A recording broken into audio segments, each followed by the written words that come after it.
Muy bien. Esta es nuestra segunda sesión de Teología 1, unidad sobre racionalismo. Encontramos varios subtemas. 1. Significado y uso del término. 2. Racionalismo deísta. 3. La segunda forma del racionalismo. Su naturaleza, refutación e historia. 4. Dogmatismo. 5. El papel propio de la razón en cuestiones de religión. 6. La razón es necesaria para la recepción de una revelación. 6.1. Diferencia entre conocimiento y entendimiento. 6.2. La razón debe juzgar acerca de la credibilidad de una revelación. 6.3. Lo imposible no puede ser creído. 6.4. La razón debe juzgar acerca de las evidencias de una revelación. 3.7. Relación entre la unidad y la revelación. 3.8. Papel de los sentidos en los asuntos de la fe. Comencemos con el significado y uso de este término. ¿Qué es el racionalismo? ¿Cuál es su relevancia en la teología y en la aplicación de la filosofía moderna y contemporánea? Pues se entiende que racionalismo es porque defiende la primacía de la razón para construir el conocimiento humano.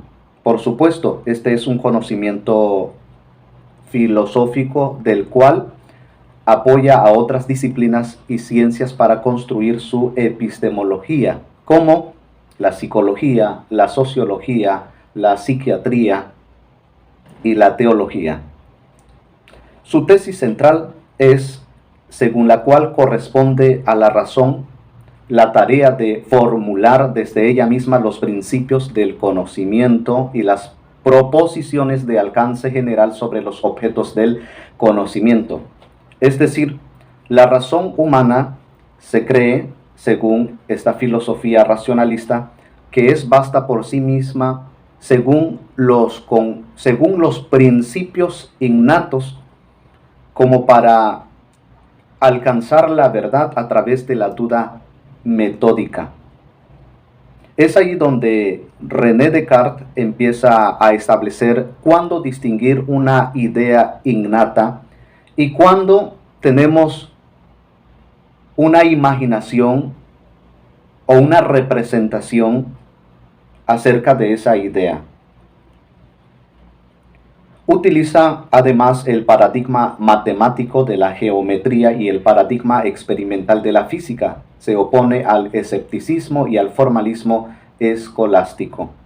Bien, lo que quiere decir que el racionalismo trató de fundamentarse en la matemática, en la física. De esta manera se puede decir que esta filosofía tiene un carácter científico por un lado. Algunas de sus características son la confianza en el poder de la razón, la postulación de las ideas innatas. 3. Utilización del método lógico-matemático para explicar los razonamientos del empírico y confirmarlos cuando ello es posible.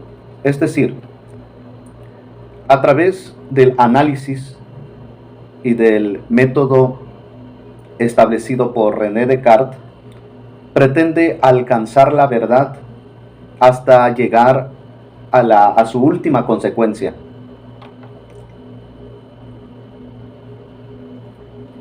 ¿Qué más podemos decir acerca de esta filosofía? Tiene 4 reglas básicas. La primera es la evidencia. ¿Qué significa esto? Que solo es verdadero aquello que no emite ninguna duda. Por eso que hay que pasar por ese proceso y eliminar toda posibilidad de duda. Si hay rastros o reflejos de duda, entonces no es cierto aquello, no es verdadero aquello. 2. Análisis. que se encarga de reducir la complejidad a partes más simples y llegar a un entendimiento objetivo, preciso, y tratando de evitar el subjetivismo. 3. Deducción. Permitir a la operación racional deductiva el peso de la investigación para encontrar las verdades complejas a partir de la deducción de las simples. Es decir, este método deductivo es el método que utiliza la ciencia positivista. Por eso que se comentó que esta filosofía tiene un carácter científico, porque trata de deducir las leyes universales, todo lo que nos rodea, todo lo que aparece a nuestra mente, como por ejemplo los colores, las cualidades, pues tiene que pasar por ese proceso a través del método que él estableció. 4. Comprobación. Comprobar si lo descubierto a partir de la razón fue conseguido a través de estas reglas antes mencionadas. De otra manera, la conclusión es falsa o errada. En cuanto a su origen, podemos mencionar que se debe a Voltaire, 1694 a 1778. Surgió en Inglaterra y en Francia en el siglo XVII y a principios del siglo XVIII. Vean ustedes que surge como una consecuencia del racionalismo cartesiano, del empirismo, del naturalismo y también del idealismo. ¿A cuál se refiere? El racionalismo deísta. Es una creencia sobre la existencia de un ser humano, de un ser supremo, es un ser supremo alejado de este mundo y de sus criaturas, que las abandonó, y que este mundo funciona como una máquina y que le puso las cuerdas, y que en su momento esta máquina, que es el universo, llegará a su fin. Como también rechaza la religión tradicional. Lo divino es algo remoto, es un ser supremo inalcanzable que no se ocupa de los seres que creó en la tierra. Es decir, el racionalismo deísta surge como una respuesta de la ambigüedad de la religión tradicional. Sabemos que la religión tradicional enseña, confiesa o aplica el contenido de las escrituras recibido por revelación divina. No obstante, esta filosofía deísta trata de hacer una interpretación racionalista, creyendo o enseñando que nada sabemos acerca del Dios de las Escrituras. Por esa razón, los filósofos deístas llegaron a concluir que este Dios probablemente existe, pero no sabemos nada de él, y que las Escrituras no son confiables.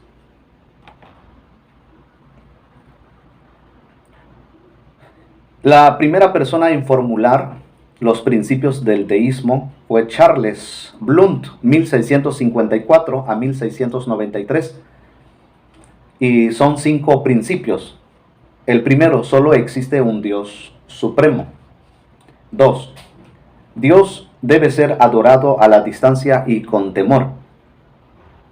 3. Solo basta profesar admiración hacia el Ser Supremo, no hace falta rezar. O sea, este Dios no solicita devoción o piedad u obediencia, solo solicita un tipo de admiración por lo que Él es. 4. El arrepentimiento de nuestros pecados debe ser solo por nosotros, no por nuestro Dios. O sea que las leyes morales que son innatas debido a que somos creación o criaturas de Dios, pues tenemos el deber de corregirnos, de mejorar nuestras acciones y decisiones, pero por nosotros mismos. 5. Los malos tienen su castigo y los buenos son premiados. ¿Qué más podemos decir del deísmo? No acepta varios postulados de las escrituras, como la Trinidad, la divinidad de Jesús y varias doctrinas más sobre el bautismo, los sacramentos, la confesión.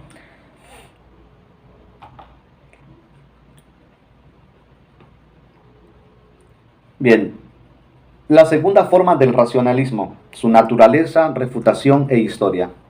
¿Qué podemos decir acerca de su naturaleza? O sea, ¿en qué consiste el racionalismo? Enfatiza la fortaleza de la razón para conseguir la verdad. Otro medio no es posible, solo a través de la razón se puede llegar a la verdad. ¿Por qué? Porque Dios dotó al ser humano con la razón, y la razón puede descubrir muchas cosas. Produce conocimiento a través de principios de leyes innatas. 2. 3. Hay posibilidad del carácter innato de ideas morales y la evidencia de los principios de la religión. Es lo que sustenta René Descartes, que el ser humano tiene nociones innatas acerca de la existencia de Dios, como también puede imaginarse a ese ser supremo. A partir de ahí se pueden extraer principios éticos o ideas morales para conducir la conducta del ser humano. En cuanto a la refutación, surge el empirismo como una contraparte del racionalismo, donde a través de los sentidos o de la experiencia podemos llegar a conocer la verdad, no tanto con ese carácter, sino podemos descubrir las verdades. Es a partir del empirismo surge un tipo de relativismo. Ese es otro camino de la filosofía que surge después. En cuanto a su historia, existen tres grandes pensadores que enriquecieron el racionalismo. El primero es René Descartes, de Francia, 1596 a 1650. El segundo es Spinoza, de Holanda, 1652 a 1677. Y el tercero es Leibniz, de Alemania, 1646 a 1717. Tipos de racionalismos. Hay 4 tipos de racionalismos. El primero, el trascendente, que enfatiza las ideas de Platón acerca del mundo ininteligible como el marco eterno para las cosas movibles. El segundo, el racionalismo teológico, enfatiza las doctrinas y filosofía de San Agustín, quien considera que Dios es el dueño de la vida o el espíritu que guía a la humanidad. El 3, racionalismo inmanente, sobre las ideas innatas de René Descartes. El 4, el racionalismo lógico, que el pensamiento es la única fuente posible de conocimiento. Este es otro aspecto del racionalismo, tratando de extenderse un poco, trastocando otras disciplinas. De esa manera se puede decir que con el racionalismo hubo una reinterpretación de la filosofía socrática, presocrática y presocrática. En cuanto al dogmatismo, enfrenta un tipo de desafío. Es la filosofía que rechaza la duda y la crítica. Posición de quien se cree en posesión de la verdad y la impone a las demás. Bien, es Kant quien concibe este concepto Por dogmatismo, dice, concibe por dogmatismo el racionalismo y toda filosofía en la cual la metafísica intenta avanzar sin crítica del conocimiento. O sea que el racionalismo tiene un lado negativo cuando impone que la duda metódica es la única forma para alcanzar la verdad última de todas las cosas, porque excluyó otras cosas que otros filósofos y corrientes de la filosofía enseñaron. Conforme la filosofía se fue desarrollando, nos damos cuenta que surgieron otros métodos o caminos para llegar a la verdad filosófica. Por esa razón, se puede decir que su debilidad del racionalismo es imponer su método. Ahora consideremos la diferencia entre el conocimiento y entendimiento. En primer lugar, debemos considerar que el estudio acerca de estos conceptos tiene que ver con la gnoseología o la teoría del conocimiento, que estudia las formas posibles de relación entre el sujeto y el objeto. Además, busca las formas de conocimiento posibles. Y es ahí donde se aplica la hermenéutica, entre entender, comprender e interpretar a través del uso del lenguaje para llegar al conocimiento probable o verdadero, aunque es difícil utilizar esa expresión conocimiento verdadero. Podríamos utilizar mejor esta expresión conocimiento probable. ¿Por qué razón? Porque en ocasiones, según la perspectiva filosófica y su método, el sujeto influye en el objeto y extrae un tipo de conocimiento. El objeto influye en la percepción del sujeto, se extrae una perspectiva distinta. Sin embargo, el estudio de esta palabra entendimiento es un objeto de estudio científico.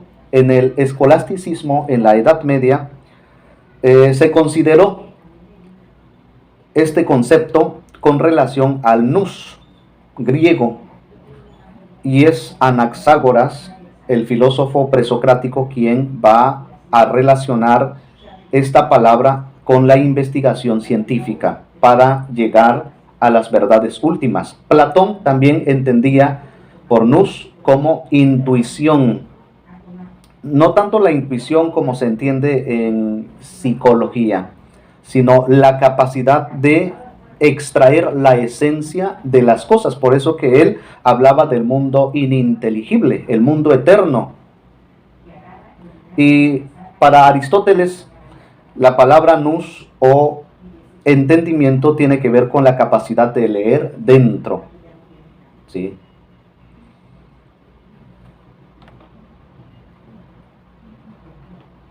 ¿Y cuál es la diferencia con el conocimiento?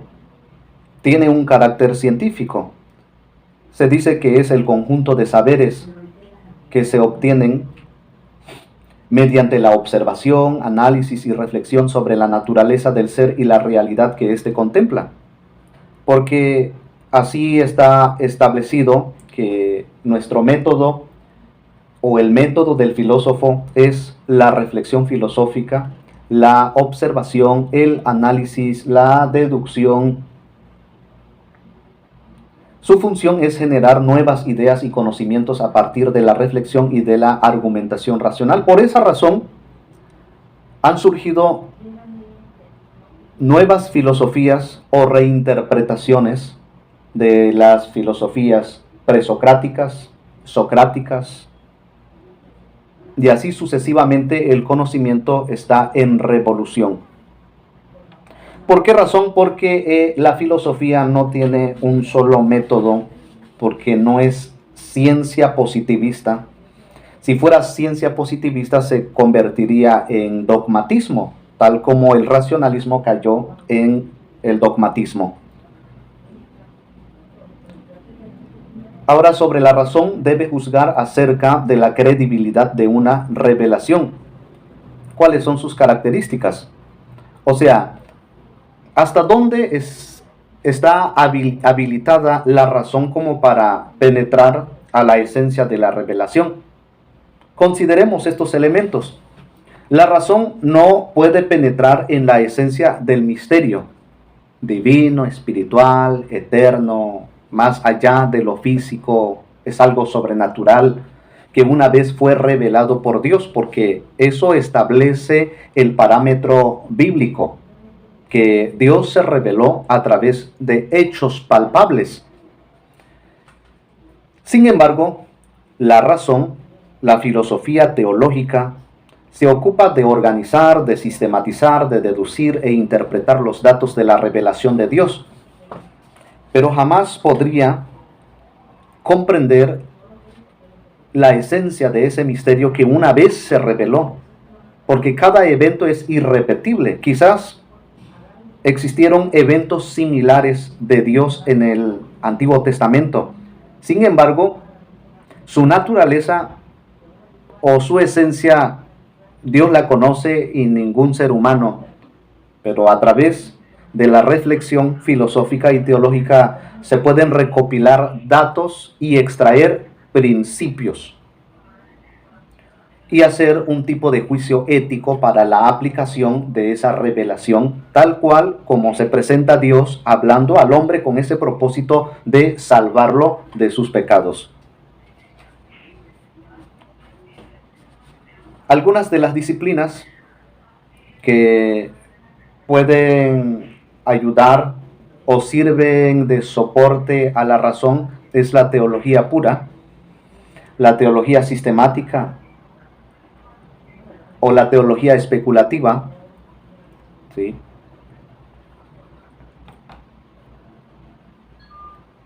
Bien, sobre lo imposible no puede ser creído, es verdad. La filosofía tiene un método riguroso por un lado. Si no es comprensible, si no es deducible, si es irracional, no es creíble o no es posible ese conocimiento, porque la razón humana tan solo se dedica a extraer las leyes, los principios universales y sacar conclusiones acerca de las realidades y de la realidad última. En cambio, cuando hablamos de la revelación divina desde la perspectiva teológica, encontramos contenidos que pueden ser entendibles desde la razón humana, pero jamás podríamos comprender su esencia. Por eso que participa la fe y la razón en ese estudio como para sistematizar todas esas verdades o datos revelados, signos o paradojas o narrativas o historias. De alguna manera, el teólogo tiene que dedicar tiempo y utilizar reglas como para que tenga un producto de lo esperado. Bien, consideremos otros elementos. La revelación de Dios se dio por la palabra, a través del uso del lenguaje humano, a través de los hechos y a través del silencio. Es decir, es un tipo paradójico. Dios está, pero como si no estuviese. Está presente, como que guarda silencio. Y Dios se manifiesta de muchas cosas y a través de símbolos. A eso se refiere. Y esos símbolos no son aspectos que tengan que ver con sus atributos incomunicables, sino solo un pálido reflejo que hace referencia a ese Dios que se está comunicando. Como también la fe del creyente es capacitada, como también su razón es restaurada. Lo que significa que Dios tiene un pueblo y ha puesto fe en sus hijos como para creer en ese ser supremo y su razón es restaurada, puede tener entendimiento acerca de lo que Dios está revelando. Sin embargo, en el estudio de la filosofía se conjugan más corrientes y conceptos como el escepticismo, que duda de todo, el agnosticismo, que asegura que no hay conocimiento verdadero o probable, y el ateísmo, que niega a Dios, lo revelado, en fin, todo lo que tenga que ver, todo lo que tiene que ver con religión. La razón debe juzgar acerca de las evidencias de una revelación. ¿Sí?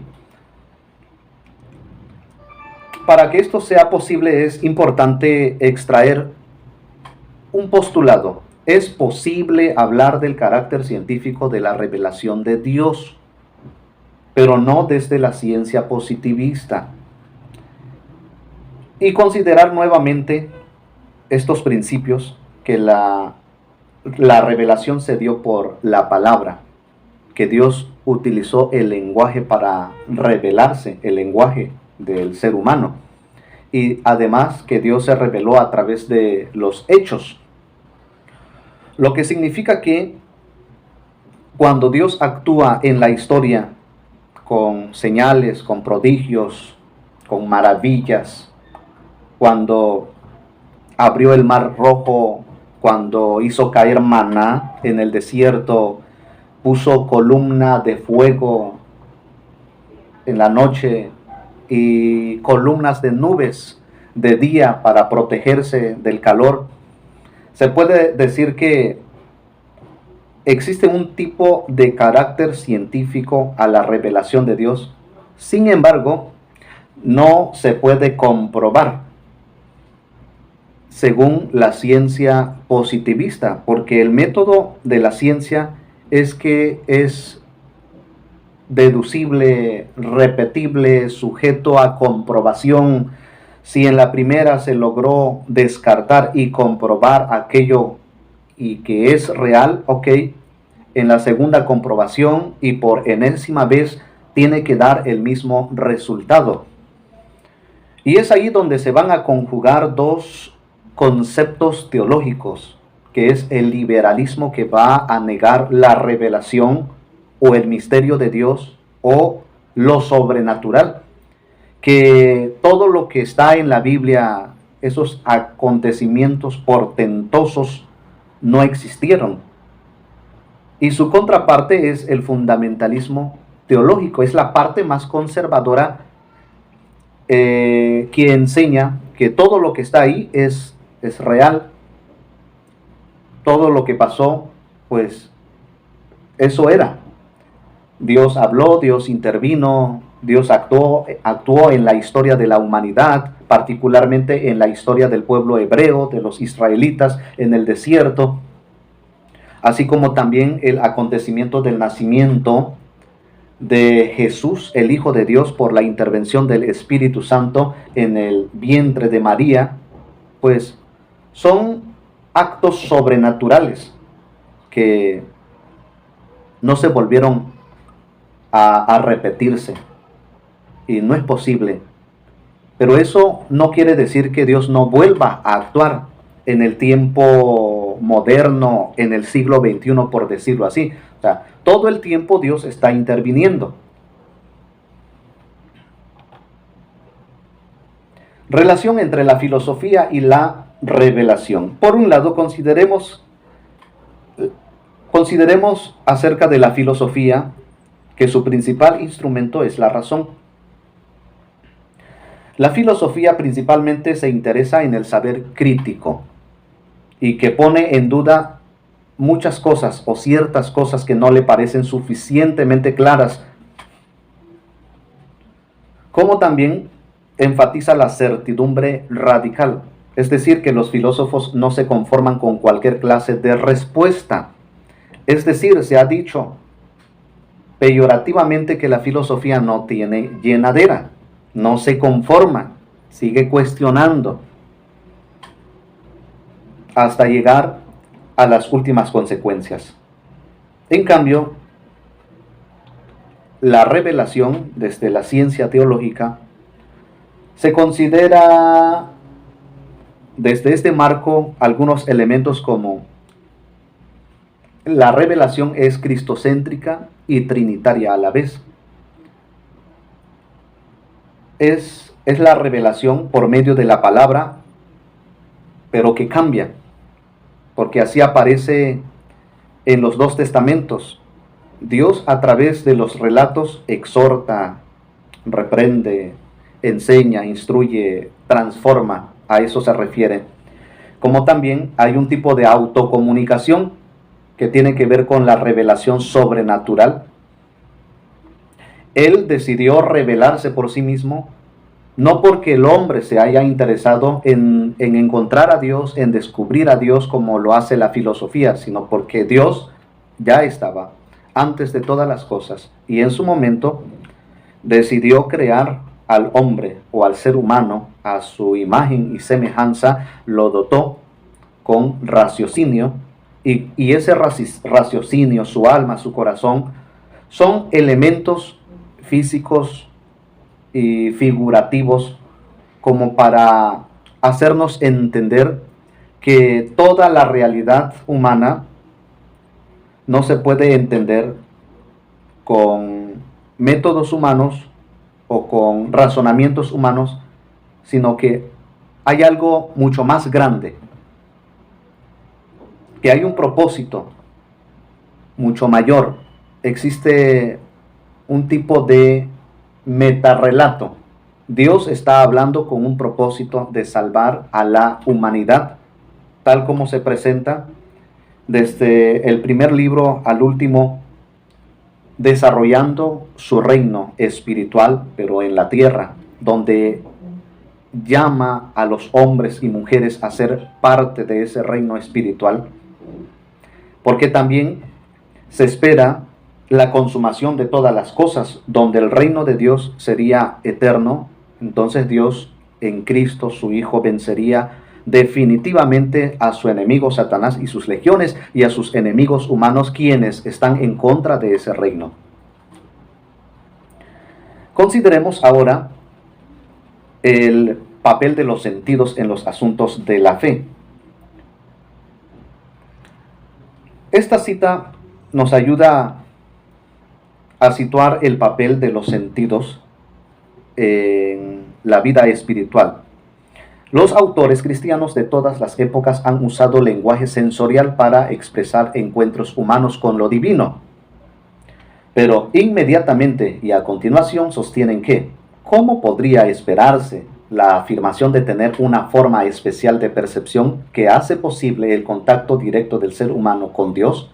Es tanto epistemológica como metafísicamente problemática. Repito nuevamente, ¿cómo podría esperarse la afirmación de tener una forma especial de percepción que hace posible el contacto directo del ser humano con Dios? Es tanto epistemológica, o sea que es una fuente de conocimiento, aunque esto se relaciona con el misticismo como se estudió en la primera sesión. ¿Por qué es problemático?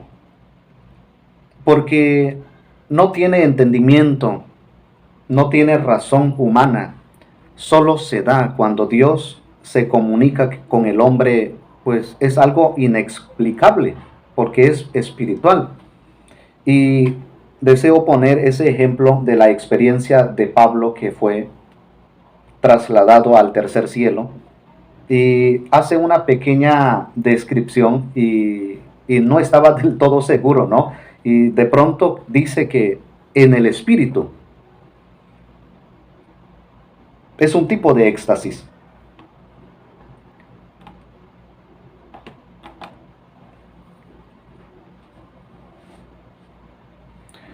Ahora consideremos algunas conclusiones acerca de la relación de los sentidos con la fe o con la espiritualidad. El primer elemento a considerar es No todos los autores cristianos utilizan los 5 instrumentos de percepción espiritual. Allí menciona a Ranner. Algunos se enfocan exclusivamente en un solo sentido espiritual, como la vista o el tacto. Otros combinan diversas modalidades espirituales. Así, por ejemplo, Alejandro de Ales, Tomás Gallus y Buenaventura relacionan la vista espiritual y el oído con el intelecto, y los otros 3 sentidos espirituales con la afectividad. La idea de sistema integrado puede encontrarse solo en autores como San Agustín y, como veremos a continuación, también en Orígenes. Bien, encontramos los sentidos físicos tal como la ciencia los estudia. Los teólogos han relacionado estos elementos. De alguna manera, nuestros sentidos entran en contacto con lo espiritual. Por eso que se puede hablar de ojos espirituales, oídos espirituales, mente espiritual. Claro, eso lo enseña San Pablo en una de sus cartas, en Romanos, en Corintios, que es posible recibir el don de discernimiento o los dones espirituales. Y claro, no en todos los casos, sino en algunos particularmente. Jesús también, el Jesús histórico en sus evangelios, refiere a esta temática cuando su pueblo no razona el contenido de la revelación según su propósito, que su pueblo pueda estar en sintonía con él, de guardar su vida de lo malo, de lo negativo, de todo lo que destruye, odio, envidia, suicidio. Él usa esa descripción: dureza de corazón, ciegos espirituales, sordos espirituales, ¿no? El segundo elemento: tampoco existe un orden unánime a la hora de explicar cómo se manifiestan. Así, por ejemplo, para Gregorio de Niza, en consonancia con su doctrina sobre la tiniebla divina y el carácter nocturno de su mística, la vista no es el primero de los sentidos, sino que es el olfato quien tiene esta prioridad. Bueno, eso enseña él, según su experiencia de la mística. El tercero, el último, el desarrollo de los sentidos espirituales implica para algunos autores la mortificación y casi anulación de los sentidos físicos, mientras que para otros es posible armonizar ambos sentidos a través de la purificación y el buen uso de los sentidos físicos. Nicolás de Cusa, por ejemplo, trató de integrar los 2 tipos de sentidos. Bien, de esta manera concluimos la segunda sesión acerca del racionalismo con relación al contenido de la revelación desde la perspectiva teológica. Con esto podemos decir que la teología y la filosofía van de la mano. El ser humano, en este caso, el filósofo, que es el teólogo, se interesa en profundizar la naturaleza de los objetos, de los eventos, de las realidades acerca de lo revelado. Es importante enfatizar que en el estudio de la teología se utiliza un tipo de concepto como la fe, el amor, la esperanza. Y con esto quiero decir que el contenido de la revelación tiene un propósito que la filosofía no comprende ni le compete. Por eso que son 2 caminos, son 2 campos, son 2 perspectivas. La teología por un lado, la filosofía por otro. Sin embargo, la filosofía, como en la Edad Media, servía como sierva de la teología. Y en este tiempo se considera que la teología se somete a la filosofía, y así sucesivamente, depende de la perspectiva. Muy bien, con esto concluimos la segunda sesión. Solicito sus comentarios, o si alguien tiene preguntas o dudas, vamos a tratar de enriquecer esta presentación. Tenemos 10 minutos. Adelante, Cristian, después Melissa, luego vamos con José, luego vamos con Mario, parece. Pequeños comentarios. ¿A qué conclusión llegan? Pues a mí se me hace un poco interesante, bueno, no un poco, bastante interesante cómo pues se va haciendo lo que decimos en un recorrido todo quizás histórico, ¿no? De cómo se ha ido viendo como decía al principio de la clase, este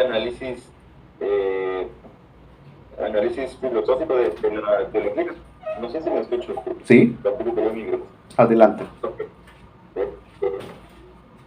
Y cómo pues también la filosofía se va centrando un poquito más en que para ella lo válido es aquello demostrable, ¿no? Aquello que pasa un poquito más por la razón, cosa diferente con la teología que viene de la revelación. Entonces para mí es como esta parte tanto contrastante, pero a la vez también interrelacionada o complementaria, ¿no? Que ya nosotros viéndolo en algún momento desde el punto de vista de la fe, pues vemos como ambas pues también van elevando y van complementando el conocimiento del hombre.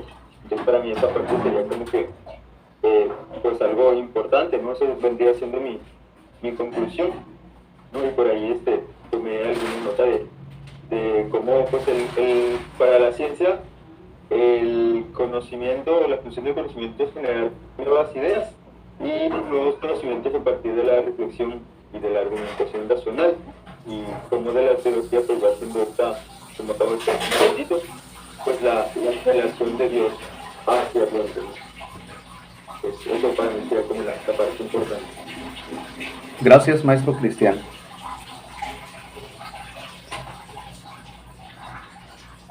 Ahora vamos con el maestro José Verdugo. ¿Qué se lleva? ¿Qué le incomoda? ¿Qué propone?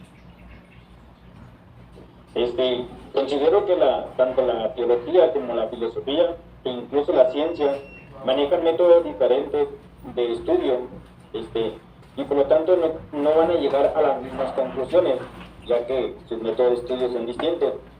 No, con esto no quiero decir que ninguna de estas tres sean válidas.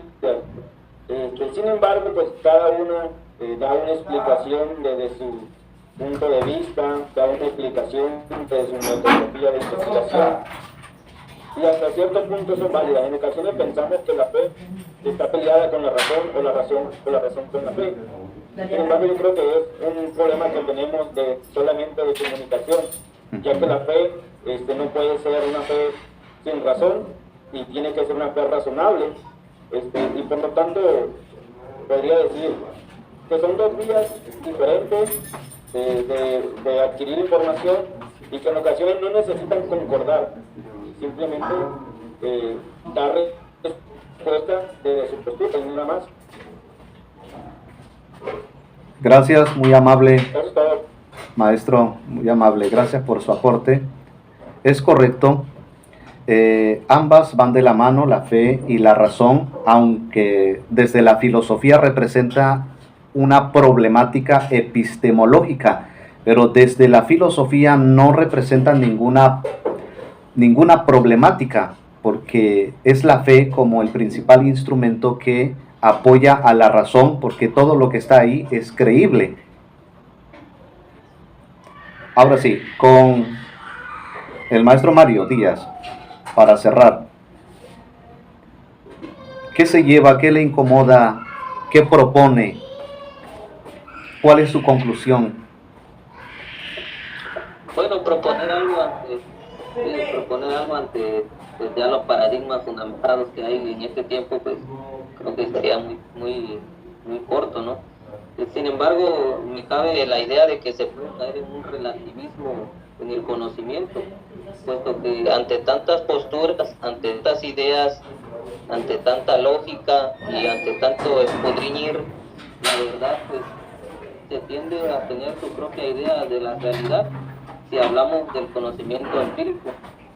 y también se tiende a tener sus propias ideas de sí mismo y de las cosas, si hablamos de un conocimiento racional. Pero pues la filosofía y la teología desde la perspectiva humana se complementan. Realmente para mí no puedo hablar de Dios y dejar de lado la filosofía, ¿no? Puesto que la filosofía es la sierva, pero los filósofos son los amantes de la sabiduría, y para conocer a Dios pues tengo que ser sabio, ¿no? Y como usted dice también, la fe, sí, los valores o las virtudes teologales, como en nuestra iglesia nos han enseñado, forman la parte trascendente del hombre, porque el hombre no solo es materia, sino espíritu, ¿no? Y en ese sentido, del hilemorfismo de Aristóteles, pues podemos decir que las dos son fundamentales, la teología en el campo espiritual y la filosofía en el campo del hombre, ¿no? De la realidad vivencial que va uno viendo, conviviendo, ¿no? Y ciertamente la afirmación que se hace es válida. Son como las dos alas para que el espíritu humano pueda elevarse a Dios. Podría tener razón en muchas cosas, pero si no tiene fe no puede llegar al misterio, no puede tocar el misterio, ¿no? Y viceversa, yo puedo ser una eminencia, un exégeta, un erudito, un agiógrafo quizás, pero si no tengo fe, pues no sirve de nada hablar de algo que no conozco, que no experimento, ¿no? De lo contrario, pues sería como nada. El hombre no puede llegar a la trascendencia, la verdad, sin el conocimiento. Y esta realidad, la filosofía, pues nos acerca a conocer el mundo, el hombre, y siento que pues es importante, ¿no? Este mundo contemporáneo en el que vivimos, donde las filosofías o las formas o las ideologías y los pensamientos pues son muchos, y tenemos que saber elegir cuál es el mejor o cuál es el más idóneo, porque también no podemos estar separados del todo, ¿no? Tenemos que conocer todos, el marxismo, el idealismo, el escepticismo, el racionalismo, el hedonismo, y saber discernir cuál es la mejor idea para nosotros, para que seamos verdaderamente hombres sabios, hombres de fe, hombres de esperanza, hombres que puedan mirar al otro y darle una mano, apoyarlo, conocer al hombre, y así conociendo a ese hombre, como dice San Agustín, le buscaba, bueno, ¿no? En el libro de las Confesiones, tarde te amé, verdad infinita, tarde te amé. Te buscaba yo fuera, pero tú estabas dentro, ¿no? Exacto. Y también como afirma San Anselmo de Canterbury.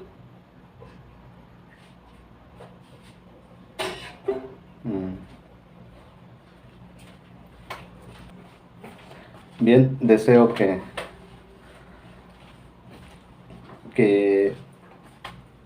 esta sesión le sirva para iluminar su ensayo. Me gustaría que de esta unidad extraigan sus conclusiones acerca de la relación entre la teología y la filosofía, pero desde los conceptos que utiliza el racionalismo.